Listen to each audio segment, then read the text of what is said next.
Ready to move that Cash App money to your bank account? First, tap on the profile icon, usually a picture or an initial, located in the upper right-hand corner of your Cash App screen. Scroll down the menu until you see linked banks and tap on it. This is where you'll manage all the bank accounts connected to your Cash App.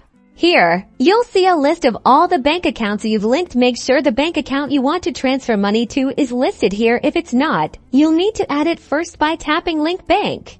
Now, return to the main Cash App screen by tapping the back arrow, then tap on the money icon at the bottom of the screen. It looks like a dollar sign inside a square. This will show your Cash App balance. Tap on Cash Out.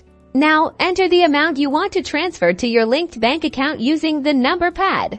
Next, choose your transfer speed. You'll typically have to option Standard, which is free and takes 13 business days, or Instant, which has a small fee but transfers the money almost immediately. Select your preferred option. Double-check the details on the confirmation screen. Make sure the amount and the destination bank account are correct. Finally, tap Confirm Cash Out, and that's it.